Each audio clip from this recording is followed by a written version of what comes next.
नमस्कार दोस्तों, स्वागत है आपका कहानियाँ और कविताएं चैनल में। आज की हमारी कहानी है मोह फांस। दीपू की चीख सुनकर किरण की अचानक नींद खुल गई। वह समझ ही नहीं पाई यह कोई सपना था या हकीकत। अध खुली आंखों से बिस्तर को टटोला, दीपू नहीं मिला। सहसा कुछ याद कर वह उछली और बिस्तर से नीचे जा खड़ी हुई। एक एक कदम में न जाने कितनी सीढ़ियां पार करती हुई वह नीचे उतर आई।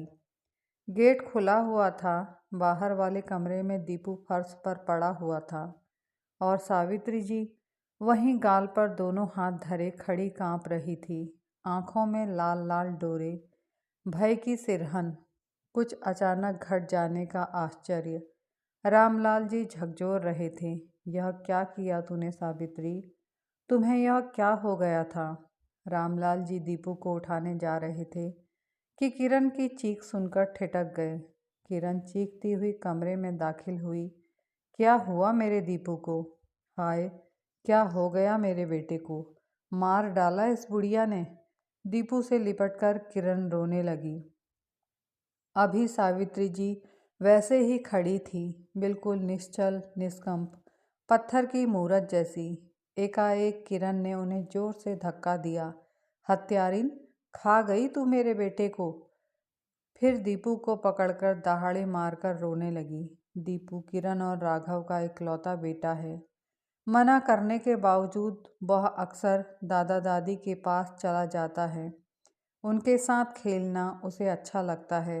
वह उसे किसी भी बात के लिए रोकते टोकते नहीं हैं, ज़बरदस्ती सोने के लिए भी नहीं कहते हैं, कुछ मना नहीं करते और उसके साथ खेलते रहते हैं।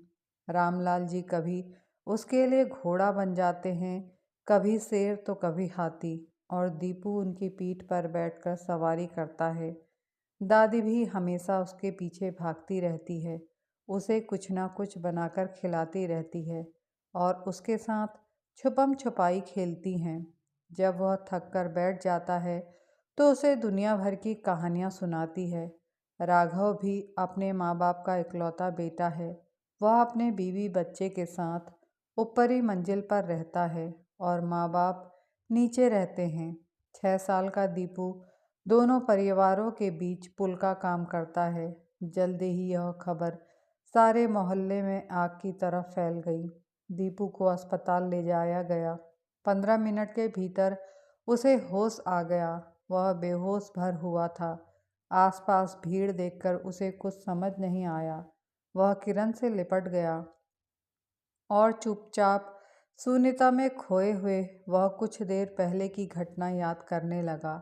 स्कूल से आने के बाद मम्मी ने उसे खाना खिलाकर ज़बरदस्ती बिस्तर पर लिटा दिया था, मगर आंखों में दूर दूर तक नींद नहीं थी। वह लेटा लेटा इंतज़ार करता रहा। जैसे ही मम्मी के खर्राटे की आवाज़ सुनाई पड़ी, वह चुपके से दादा दादी के पास नीचे चला गया। दोनों जाग रहे थे। उसे देखते ही वे दोनों खुश हो गए। दादा घोड़ा बनकर तैयार हो गए और दादी किचन में कुछ बनाने के लिए चली गई। रामलाल जी की आंख और चेहरे पर पट्टी लगी थी। यह देखकर दीपू बोला, क्या हुआ दादाजी? आपको चोट कैसे लग गई? इतना सारा खून कैसे आ गया? आपको बहुत ज़्यादा लग गई क्या? दीपू पट्टी खींचने की कोशिश करने लगा। उन्होंने मना किया, लेकिन वह जिद करता रहा कि उसे दादाजी की चोट देखनी है। वह उसे गोद में बैठाकर प्यार करने लगे, पर उसका दिमाग दादा के चेहरे पर लगी पट्टियों पर ही अटका रहा। वह पट्टी खींचकर खोलने लगा तो रामलाल जी ने उसे मना किया। वह मना करने पर हाथ पैर चलाने लगा। किचन से सावित्री जी दादा पोते की लड़ाई देख रही थी। दीपू रामलाल जी से संभल नहीं पा रहा था। सावित्री जी ने किचन से आकर खींचकर उसे अलग कर दिया और बोली, चल यहाँ से बदमाश कहेगा। बाप चोट लगाकर झाँकने नहीं आता और यह नालायक उसे नासूर बनाना चाहता है। दीपू गुस्से में था, इसलिए सावित्री जी से भी नहीं संभल रहा था। दीपू खूब हाथ पैर चला रहा था। तभी एक पैर बड़ी जोर से रामलाल जी के चेहरे पर लगा। वह अभी अच्छे से संभले भी नहीं थे कि दो घूंसे आंखों के बीच जा लगे। वे दर्द से चीखे।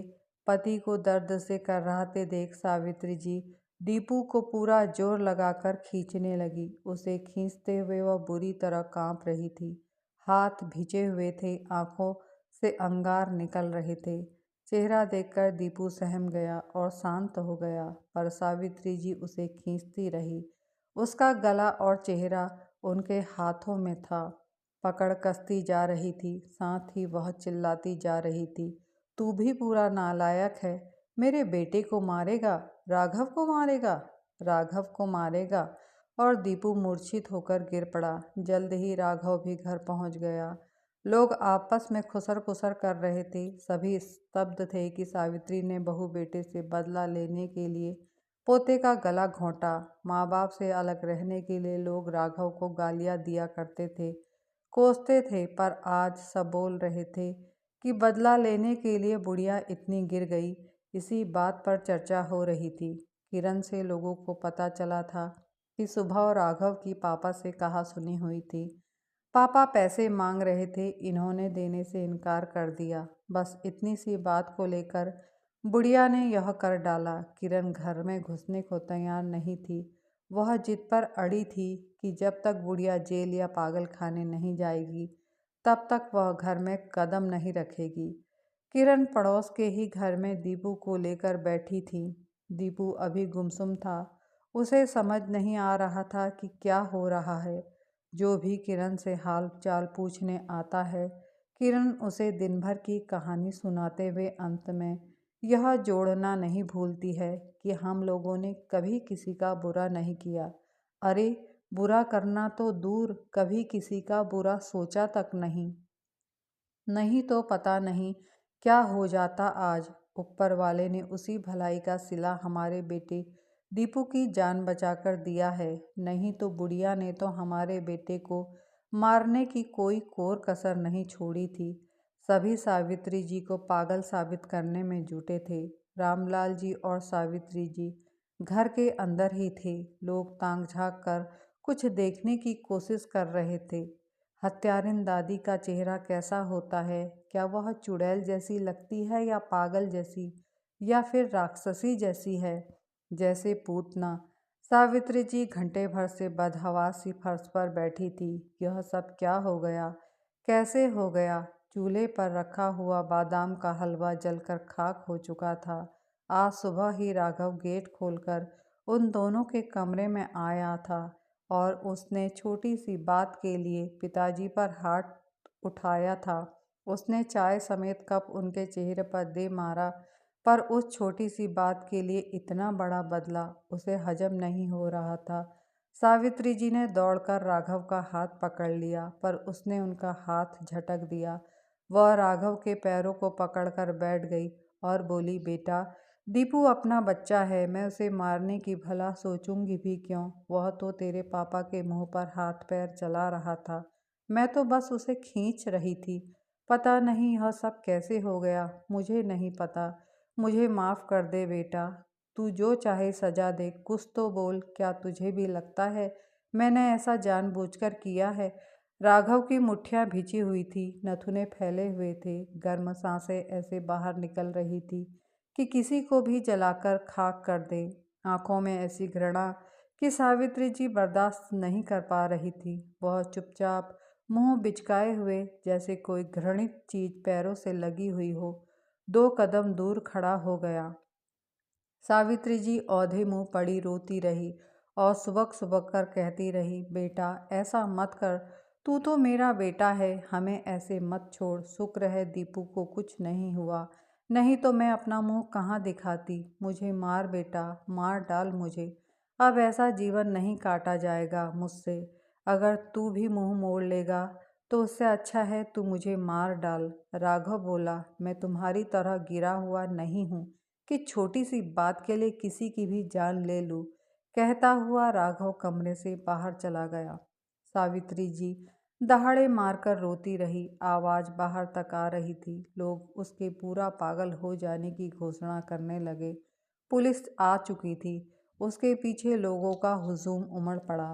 लोग देखना चाहते थे कि पागल हुई सावित्री कैसी लग रही होगी, उसके दांत कितने बाहर निकले होंगे, नाखून कितने बड़े बड़े होंगे, चेहरा कितना डरावना होगा। पुलिस को कुछ खास सबूत नहीं मिला घर में। एक बिस्तर, बगल में नीचे बिछी हुई चटाई, टेबल पर रखी हुई कुछ दवाइयाँ, एक छोटी सी अलमारी और सामने खुला हुआ किचन। इंस्पेक्टर ने नज़र रामलाल जी के चेहरे पर गड़ाई, जैसे कुछ हाथ लगा हो। क्या बेटे से लड़ाई हुई थी आज? सावित्री जी कुछ बोलने के लिए मुंह खोले, उसके पहले रामलाल जी सामने आ गए। हाँ साहब, सुबह राघव से थोड़ी बहस हो गई थी। इंस्पेक्टर ने नज़रें चेहरे पर ही गड़ाई रखी।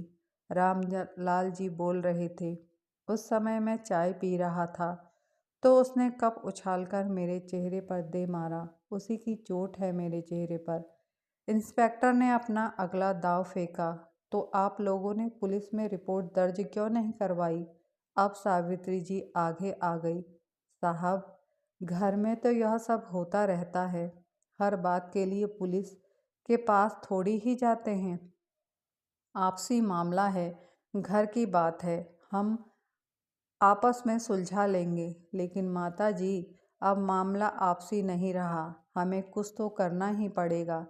किरण जी ने रिपोर्ट लिखवाई है, वह जैसा चाहेंगी वैसा ही होगा। इंस्पेक्टर ने अपना पल्ला झाड़ा कि मानो वह कर्तव्य बोझ से दबा हुआ है। धीरे धीरे सुबह की पूरी बात पता चली कि रामलाल जी अपनी पेंशन से 5,000 रुपये हर महीने लेते थे। बाकी पैसा उन्हें अपने पोते दीपू के नाम पर जमा करना पड़ता था, ताकि भविष्य में उसकी आगे की पढ़ाई के लिए वह पैसा काम आ सके। रामलाल जी ने खुद ऐसा कहा, लेकिन उधर कई महीनों से उनका खर्चा नहीं चल पा रहा था। कमर तोड़ महंगाई थी, हर चीज़ के दाम आसमान पर थे। बुढ़ापे में दवाइयों का खर्चा भी बढ़ गया था। इन बीते वर्षों में पेंशन भी बढ़कर 50,000 हो चुकी थी। रामलाल जी ने राघव को बात करने के लिए बुलाया था, ताकि अब वह हर महीने अपनी पेंशन से 15,000 रुपये ले लिया करेंगे और बाकी दीपू के खाते में जमा करवाते जाएंगे। इसी बात से नाराज होकर राघव ने चाय सहित कप उनके मुंह पर दे मारा था और भुनभुनाते हुए चला गया। पता नहीं कौन सी लत है बुढ़ापे में जो अय्यासी करनी है। 5,000 रुपये में इनका खर्चा नहीं चलता साहब। 5,000 में खाना पीना, दवा दारू, फिर और भी रोज़मर्रा की ज़रूरतें हैं। उसका और हमारा रिश्ता तो सिर्फ पेंशन का रिश्ता है, माँ बाप का नहीं। इंस्पेक्टर ने सावित्री जी से पूछा, बस इतनी सी बात के लिए आप दीपू को मार डालना चाहती थी? सावित्री जी सुबक कर रोने लगी। ऐसा मत कहिए साहब, ऐसा कलंक मत लगाइए मुझ पर। उस समय पता नहीं क्या हो गया था मुझे, मेरा दिमाग बिल्कुल सुन्न हो गया था। मुझे लगा जैसे दीपू बड़ा होकर राघव को मार रहा है। राघव को बचाने के लिए मैं उसे खींचती रही। इतना भी होश नहीं था कि दीपू अभी छोटा है, कि उसके सामने उसके दादा हैं, कि उसका गला मेरे हाथ में है। मैं दीपू को खींचती ही गई। राघव के पापा की कसम साहब, मैं बिल्कुल होश में नहीं थी। मैं पगला गई थी, पता नहीं क्या हो गया था मुझे। सावित्री जी लगभग गिड़गिड़ाती हुई बोली। इंस्पेक्टर कुछ नहीं बोला। महिला कांस्टेबल को इशारा कर दिया। सावित्री जी दहाड़े मारकर रोने लगी। आखिरी उम्मीद में वह राघव के पैरों पर झुकी। वह ऐसे पीछे हट गया जैसे उनकी परछाई से भी दूर रहना चाहता हो। वह रोती रही, बेटा ऐसे मोह फांस में मैंने गलती की है, लेकिन तू अपने बाबूजी की सोच। उनका क्या होगा? उन्हें कौन खिलाएगा, कौन पानी देगा? हो सके तो मुझे मार डाल बेटा, इस तरह अलग मत कर हमें इस उम्र में। राघव पर कोई असर नहीं हुआ। वह दीपू को गोद में चुपचाप लेकर खड़ा रहा। किरण भी मुंह फेर कर खड़ी थी। वह तो उस डायन का मुंह तक नहीं देखना चाहती थी। कंधे पर लेटा दीपू दादी की ओर लपका। राघव ने दोनों हाथों से उसे खींच लिया। दीपू चीख रहा था, तुम सब गंदे हो, तुम सब बुरे हो। दादी को रोको। दादी, दादी, मुझे दादी के पास जाना है, वह चिल्ला रहा था और राघव का मुंह दबाए उसे खींचे हुए था। भारी कदमों से चलते हुए सावित्री जी मुड़ मुड़कर दीपू को देखे जा रही थी। फिर वह रामलाल जी के गले लगकर रोने लगी। भीगी आवाज में वह सावित्री जी को समझाते जा रहे थे, अब क्या करेंगे हम सावित्री? तुम राघव को बचा रही थी, इस पर कौन भरोसा करेगा? कौन सुनेगा तुम्हारी बात? कौन मानेगा? मैं सुबह पुलिस को फ़ोन करने जा रहा था तो तुमने रोक लिया। डॉक्टर के यहाँ भी झूठ बोला कि चाय का कप लिए मैं सीढ़ी से औंधे मुँह गिर गया। फिर दोपहर में उसी मोह में तुम बेचारे दीपू पर टूट पड़ी।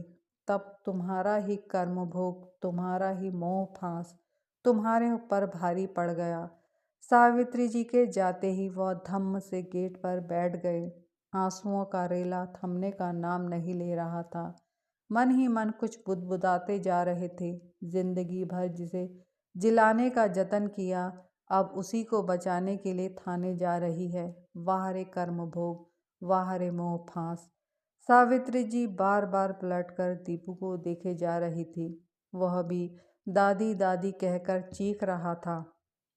कुछ क्षण पश्चात सावित्री जी के चेहरे पर संतुष्टि की एक रेखा उभर आई, जिसके पीछे सारे दुख, सारे दर्द छिप गए। जैसे डूबते को तिनके का सहारा मिला हो। सबकी नज़रें सावित्री जी पर थी। उन्हें बस इतना दिखा कि इतनी जल्दी बुढ़िया की आंखों से आंसू सूख गए। खुसर पुसर जारी थी कि जरूर बुढ़िया ने दीपू को मार दिया होता। कितनी देर से ड्रामा कर रही है। उनके थाने की ओर जाते ही भीड़ छटने लगी। कड़ा फैसला लेने के लिए सभी किरण की मजबूती की दाद दिए जा रहे थे। सभी खुश थे कि बच्चे की सुरक्षा के लिए ऐसा कदम जरूरी था। खतरा टल जाने के बाद सब सुकून लिए धीरे धीरे अपने घर लौट गए, जहां उनके बच्चों को किसी पगली बुढ़िया से खतरा नहीं था। कहानी देखने व सुनने के लिए आप सभी का बहुत बहुत धन्यवाद। अगर आपको कहानी पसंद आई हो तो कहानी को लाइक और चैनल को सब्सक्राइब अवश्य कीजिएगा। धन्यवाद।